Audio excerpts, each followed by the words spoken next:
Hope you're Hey, doing Jos. well. I'm all right, Have a- thanks. How are you doing? I'm fine, thanks. You have a nice background, but what I actually find amazing in your background is the fact that it looks like it looks like I mean, it's able to the algorithm is able to distinguish well between, say, your your body and the actual background, which sometimes, depending on the background you use, it's harder. Like on my side, it seems to be harder than on yours. Did you do something Yes. specific?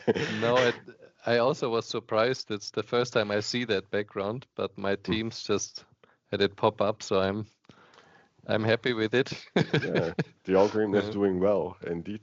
It's quite amazing. Some people use moving backgrounds as well, which is Hmm, kind of funny. never seen that. Yeah, well, we can maybe try it after the webinar, probably. Yes. Okay, Yeah. I think by now most of the people should have started, so I think we can get started with this session. So welcome everyone to this webinar with Halvor. Halvor is director at KPMG Switzerland, and he has been working in model risk management for many years. And actually, this has given him the opportunity to see how model risk management is implemented in many different organizations. And this makes him a perfect guest, I think, for this session to talk about how to get started with model risk and model risk management. So welcome, Halvor. I'm very happy to have you here. Thanks So for let's having me. my pleasure. So let's get started. So during your PhD, you studied empirical macroeconomics. Could you comment maybe on what type of uncertainties and assumptions that are typically present in that field? Because assumptions, uncertainties, these are, say, some of the favorite topics in model risk management, of course. Yes, absolutely. So I can probably start by saying what we needed the models for, and that gives a nice way of introducing what then basically the characteristic assumptions were. So we were using those models to discuss the effect of certain policy measures. Like in my case, I was discussing how it would affect the economy under study if the central bank changed its interest rate regime. And so in order to discuss those kinds of questions, we built models that were built on a set of assumptions basically about the behavior, or if you will, about the decision making of the key players in those economies, like the households, the firms, central banks, and so forth. So a typical assumption for the household would be how much the household dislikes, an uneven consumption path over different periods of time. And yeah, so ultimately, those assumptions about the decision making and of the behavior would then determine the effectiveness of policy measures. Yeah, and by the way, we even had a bit of model risk thinking already back in the day. So we were of course also asking ourselves whether or not the assumptions were appropriate. So so that we did in memory. Basically, like individually, we looked at the assumptions just whether they made conceptual sense. Most of the time, we also tried to have them, be intuitive, but it didn't work all the time. But equally important, if not more importantly, on aggregate, before we started discussing these policy measures, we wanted to check whether the model itself is appropriate for those discussions. So we checked whether it was able to replicate empirical patterns that we observe in the economy. So there was a bit of model risk already back in the day. Okay, well, that's very interesting. And so were you in the end able to verify some of these assumptions also by looking at actual data? Yeah, I mean, it was probably more the other way around. We were trying to verify that the model made sense by, making the model align with the actual data. So we would have to play with the assumptions up until the point that we were satisfied with the model result. Okay. So you used the assumptions as a calibration parameter, almost. Well, absolutely. So the model was calibrated, and a lot of the calibration had to do with the assumptions about that decision making and preferences and behaviors. Yes. Yeah, that's great. And I guess one of the challenges with these type of models is as well that some of those assumptions might be valid in a certain point in time, but over a long time horizon, these might change, I guess. Yes, yes, absolutely. And also those empirical patterns that we use to calibrate the model, they also tend to change. So yes, it was all a bit dynamic. Yeah. Yeah, exactly. I guess that's one of the challenges or the differences between physics and economy. As you know, my background is in physics. In physics, at least, we have the luxury that the physical laws remain relatively constant over time, at least within any time scale lower than an astronomical time scale. I guess we can safely assume most of the laws of physics are constant. So that makes it a lot easier, I guess, and probably reduces the model risk as well when it comes to physics. No, fair. Yeah, cool. So if we just go back a little bit in the more recent past, you also spent a bit of time at Deutsche and then you moved to KPMG. So when did you actually get first to know about model risk management? So you mentioned you actually already Hmm. taught during your PhD about those topics, but maybe they were not really flagged as pure Yes. model risk No, management, right? no, So under different branding, exactly. Yeah. So actually, by coincidence, when I started working at the bank, I was sitting on the exact same floor as the central validation team. So therefore, I fairly quickly got to know what they were doing. And also, it did make sense that it isn't so far away from the academic process, right? Getting a model approved as opposed to getting maybe a paper submitted or admitted. So that made sense for sure. What I did found intriguing though from the very beginning is the question what would fall in scope of that team, right? What would be a model basically? So that's a question I didn't ask myself when before I joined banking. It was basically irrelevant what the exact definition of a model was. And there it was very relevant because for that team it defined their book of work. So that was a question I found very interesting then, and I still find it very interesting because different banks define it differently. yes, yeah, exactly. And even every regulatory framework also um, spends quite a bit of time on exactly that question clearly. And then we probably will delve into other questions like what's the difference between a model and a tool. So we can definitely discuss that later as well a bit. So then if you, as you have now spent quite some time in model risk management, and so if you look across the financial industry and let's say in Europe or in Switzerland specifically, how would you assess the maturity of this field, given that it has been in place already for quite some time?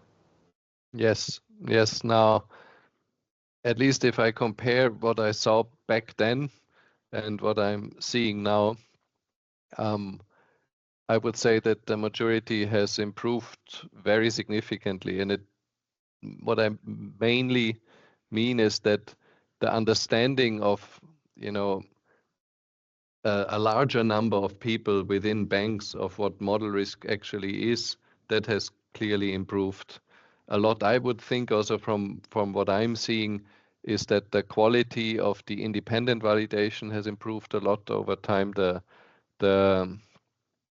you know the standardization of the validation work has improved a lot over time. So I would say from that perspective, the maturity clearly has increased significantly. Um, However, I think, but also unsurprisingly, the maturity is much larger with bigger banks than it is with smaller banks, which is probably mainly driven by the fact that bigger banks had much more and much earlier regulatory pressure. Mhm. Okay, and you mentioned that, for instance, awareness has also progressed quite a bit. Do you feel that it is the same irrespective of the business line or the line of defense even?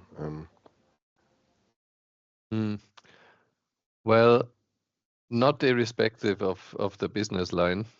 So, I mean, there are business lines that are much more used to, making use of quantitative methodologies than there are others, and obviously those are then, have always been much more understanding have understood much better what model risk is. Not all of them maybe like the fact that their models would then ultimately also be validated, but clearly they understood the reason behind it. In some other areas where it's maybe less, the usage of models is maybe not as common. Those models that end up actually being used, that there's more of a dispute. Is this actually a model? What's the benefit of somebody independently looking at it? So I would say that's probably still rather unevenly distributed. Okay, yeah, and you mentioned like the use of the model, of course, and the awareness of what goes into the model, how it is being constructed, how quantitative the teams are.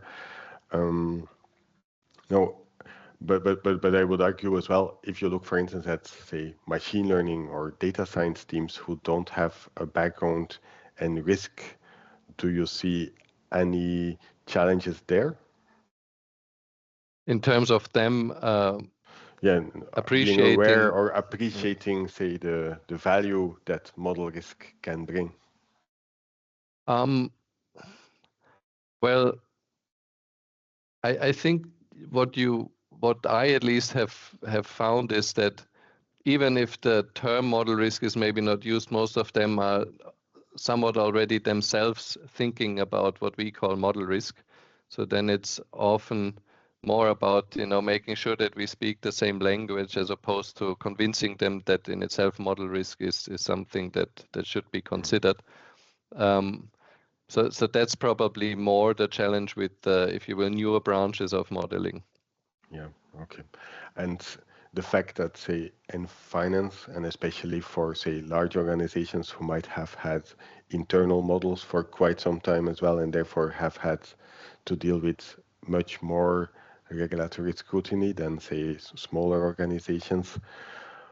What would you say about the real drivers for being focused on model risk management? Is this still primarily regulatory driven, or do you also see some, say, awareness about the fact that, at least hopefully, by implementing good practice when it comes to building models, building AI use cases, that actually that is the main driver that can help you already limit that risk, and you should almost be compliant with the regulation if you implement those best practices. So do you encounter that point of view as well, or is it still primarily regulatory driven? I think, in all fairness, the initial driver is often still the regulatory pressure.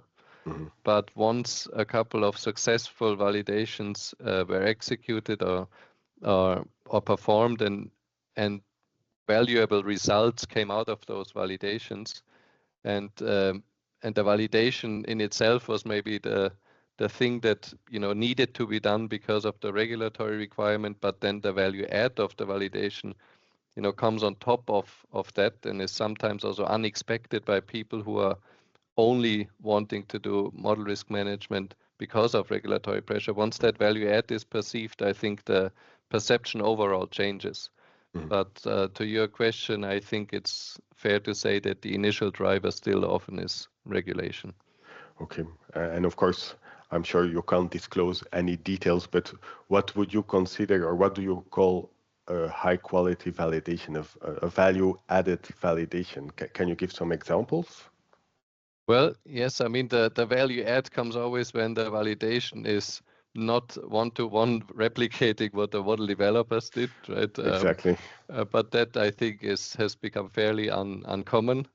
The value add is if you find, for example, implementation bugs, if you find flaws in the design, those things can significantly impact the results. Obviously, they can then significantly impact also the decisions that are made based on those results. So once these things are highlighted, that's what I meant by value add. The stakeholders start to appreciate much more the benefit of model risk, yes, or model risk management. Yes. Yes. Okay. And it's almost like introducing the scientific method back in a business setting, I would say. Yes. Agreed. Which is very nice. Okay. Well, and so you already mentioned, say, that there is still obviously a difference between and maturity when you look at, say, smaller banks versus larger banks. No, especially with all the new frameworks coming out, we have the SS123 in the UK, we have the AI Act in Europe that's going live in the very near future. So if you would have to guide an organization who is entirely new in model risk management, like how should they get started, and what are the different steps they have to take? Well, I'd say that the most important step is probably to make sure that everybody, who should have an opinion on it, all the relevant stakeholders should first and foremost understand what model risk is and what the regulatory requirements are, but crucially also what the benefits are, as we just discussed, of managing those model risk. And that would absolutely also include the first high-level estimate of, if you will, the amount of model risk that that bank is exposed to in the first place. So once that is established, I think that's the crucial part, because if that isn't established, then rolling out any framework will probably become very difficult. But once that's established, rolling out a model risk framework isn't so terribly different from rolling out any other risk framework. So of course you will have to establish a policy framework. You will have to identify all the models now according to that policy. And once you have done this, that defines your book of work. And then maybe before you start just executing that book of work, you should probably also take a step back and think about how do I, in the smartest possible way, now execute that book of work.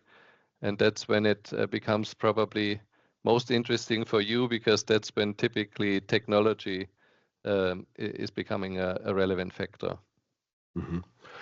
Oh, okay. And so, and when you talk about, say, organizing the book of work, then obviously there are many ways you can prioritize the work. You can, I don't know, order everything alphabetically, for instance, which is probably not a very good idea. Obviously, given that we are talking about risk management, I assume that most of the organizations would work in a, say, risk-based approach, trying to address the highest risks first. So could you comment maybe on how organizations have to estimate the amount of model risk in a model? Yes, yeah, so absolutely. Typically in that policy, you would have some sort of a tiering of those models that you have identified. And the factors that are typically used are, on the one hand, the materiality of that model.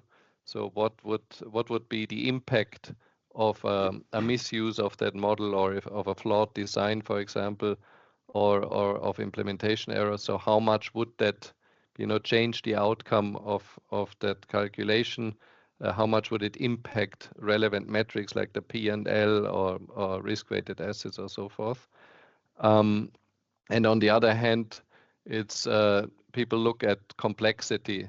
So if you will, how likely is it that somebody misunderstands the model or misuses the model? I think these are the two main drivers. Then there's others that are being used in different frameworks, but I would say those are the two main dimensions.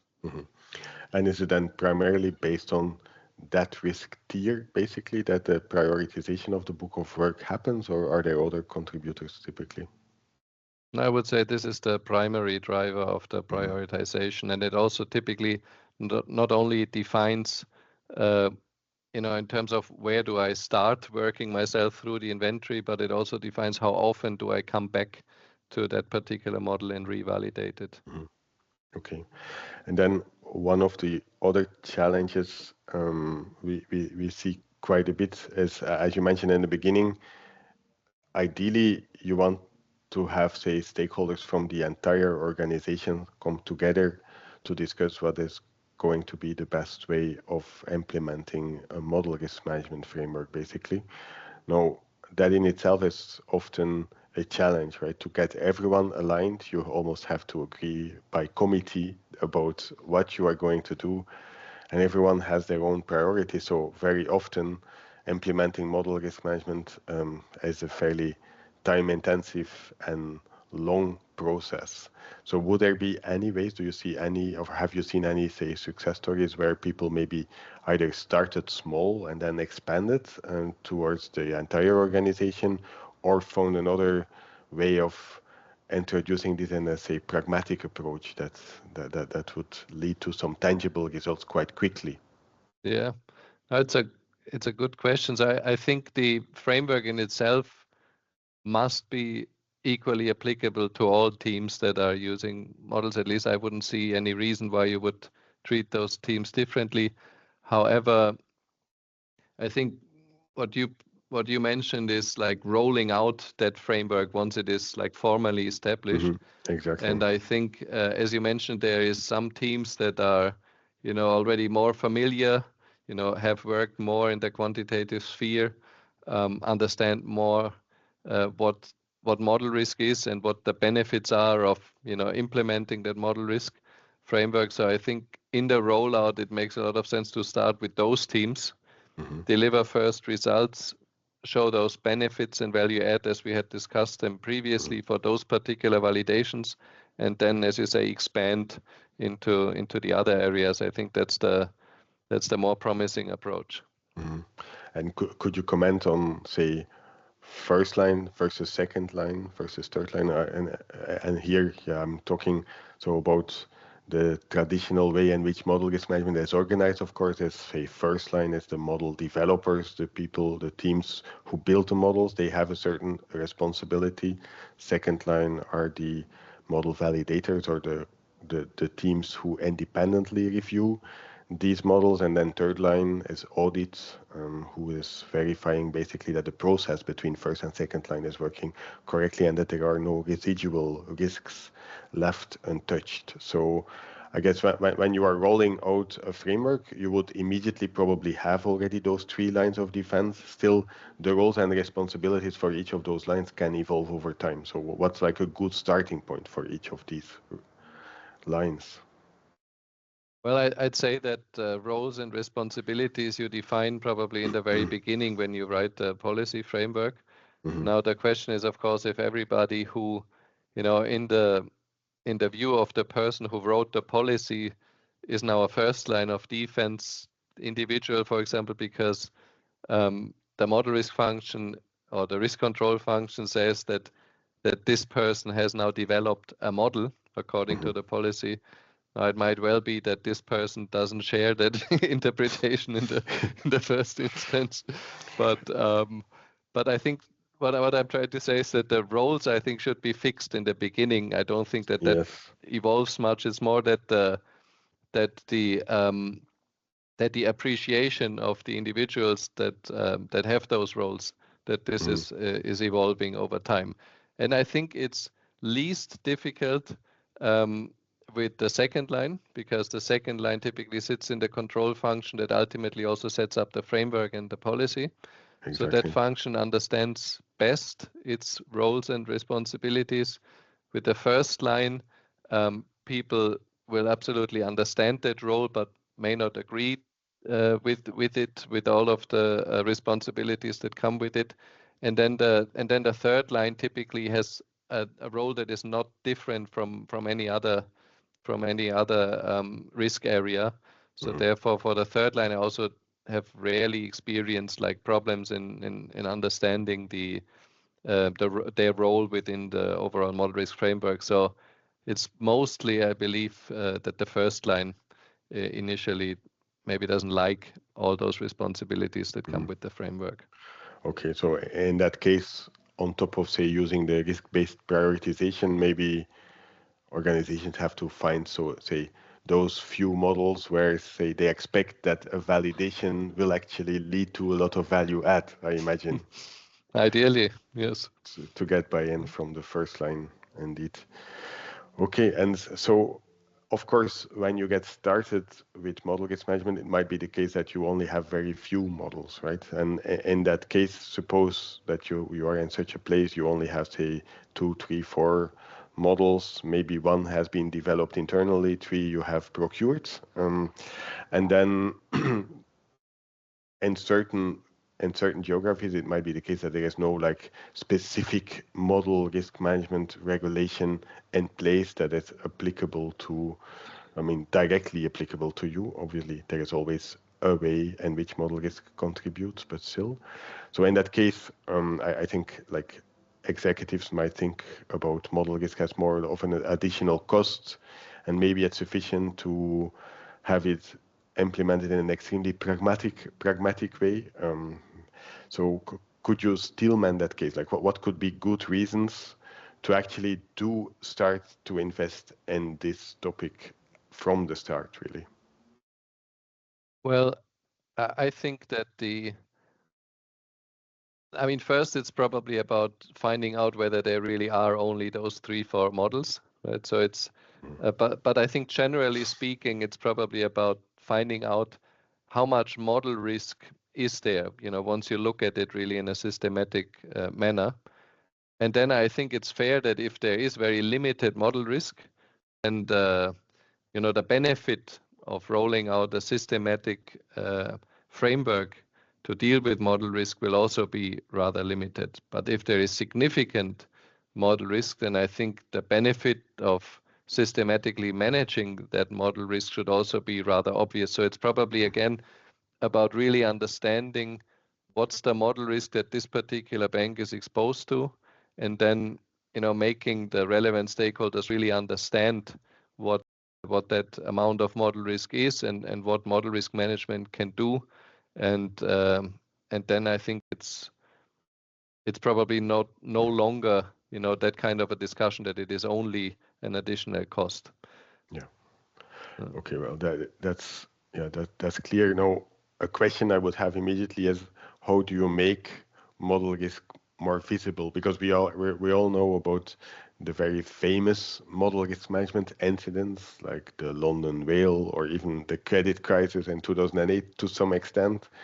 But on the other hand, there is a lot of, say, micro incidents, I think, in every organization that should actually get assigned to model risk management. I give some examples. Maybe at some point, a development team built a model based on a data set they received, and they took certain assumptions on, say, how that data set looks like. And then once the model is deployed in production, it turns out that actually the data is completely different or has different statistical signature, or maybe someone didn't document a particular model and then that person left the organization, and suddenly someone else has no starting point and needs, say, 3 months, 6 months to catch up, to learn from the code and try to reverse engineer what's happening.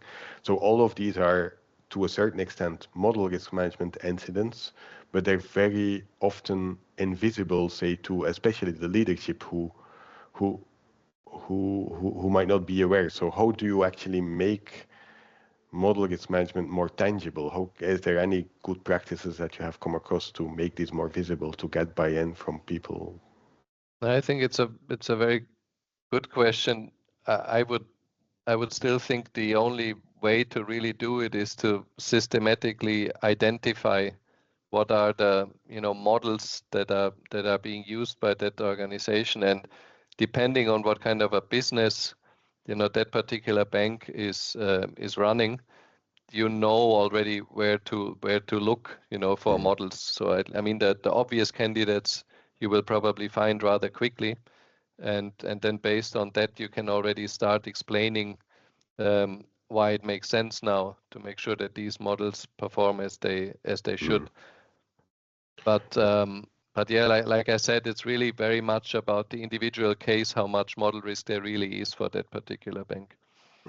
Exactly. And then to your point, like finding out all the models is also a challenge in its own right. And Of I course. really very much like your remark that if an organization says we only have 4 models, that the first question should be, are you sure? Exactly. Indeed. It's rarely true. Yes, exactly. Yes. We might have plenty of mental models as well that haven't been really implemented, but still drive certain decisions. I fully agree with that. So in the end, obviously, we are a technology firm. So what, according to you, should be the role of technology in this field and model risk management in general? Um, well, I think let's maybe let me start by, you know, remembering what I think it has been for at least the time that and then let me try to find also an answer to what it should be, um, which is much more difficult. So what it has been is, like when I started, at least what I saw, that when people were talking about MRM technologies, it was largely like tools that helped, organize the book of work of the validation function, Mhm, more or less, right? It's a way of inventorizing models, making sure that if findings are raised, that those are followed up on, making sure that the validation schedule is maintained. So that was like the first kind of MRM technology that I ran into. Then a bit later, I realized that banks are also starting to use MRM technologies in order to make the validation work more efficient. mhm, Um, so the validation work only, it was really like a second line focused perspective on model risk. So it was basically used as a potential cost saving instrument, those MRM tools back then. And then I think now, rather recently and increasingly so, it's also being looked at as something that not only helps reduce the cost but also improves the quality mhm, of the validation work. Again, maybe a focus on validation work, but then beyond that, um, we have absolutely seen banks also starting to look at MRM technologies as a tool to make the overall model life cycle more efficient and more effective. So it's not only then the validation function, but it's also the work that the first line is doing, like testing their models, documenting the models, and then making all that accessible to the second line and potentially third line. So that's a bit, if you will, a brief history of MRM technology, at least for me. So now back to your question, what should it then be? It should definitely be, um, it should definitely help making the work more efficient. I still think that that's the fact. It should definitely help organize the work properly, but it should also help, making it more effective, making it better, making the quality of the work of the first and the second line better, especially the second line. And an obvious example would be that once the first line does a particular set of tests, once that is then available to the second line, there's no point for the second line to redo the exact same tests. If you remember, we were speaking about value add a couple of minutes mhm. ago. That type of almost zero value adding additional testing is no longer necessary once you have a proper technology framework in place. Okay, yes, and yeah, that's a very good point. And yeah, as we are almost at the end of this conversation, maybe one last question on this topic. So, one of the challenges we see when organizations try to adopt technology is, of course, the fact that every organization might have a very different way in which they run model risk management, right? There is a fairly wide variety and there is not always standardization, even not within a single organization. You might have many different teams who have implemented different ways of working, and that's of course to a certain extent fine, given the fact that every organization, every business line has its own priorities and its own important aspects that have to be covered. So there will always be this variety. But on the other hand, introducing standards is also something that, from an engineering point of view, might help. And actually, if we look at, say, the EU AI Act, there is work ongoing on starting to create proper standards in such a way that if you would follow the standards, then almost by construction, you should be also in line, compliant to the AI Act regulation. Do you also see some space in, say, model risk management itself to try to achieve more standardization? Do you see this maybe implemented in large organizations then, or even across the industry? Well, yeah, standardization, I think, is an integral part of that development that I was just trying to sketch. Mm-hmm. So in order to make the overall framework more efficient, it basically relies on standardization. And a nice example is documentation. So what you just mentioned, the different practices in the different teams, they like the first most obvious thing that you will realize once a framework is rolled out is that there may be, you know, some sort of model risk thinking already present at those different teams, but not the way that thinking materializes is in very different types of documents and in very different types of tests, and that not only makes it, creates potentially gaps because some teams are not, doing a couple of those tests that they potentially should, but it also makes it much more difficult for the second line now to then consistently start validating that work, and that ultimately makes it then also less efficient. So yes, absolutely, standardization has always been, I think, the key on the journey for like model risk management to become overall more efficient, but also more effective. Okay, well, thanks a lot, Halvor, for this great conversation. I'm really Thank you. sure that many of the points you made will be a source of inspiration to organizations who want to start with model risk management. And thanks everyone for joining this session. I hope to see you again in the near future. Bye for now. Thank you, Jos. Ciao. Thanks, Halvor.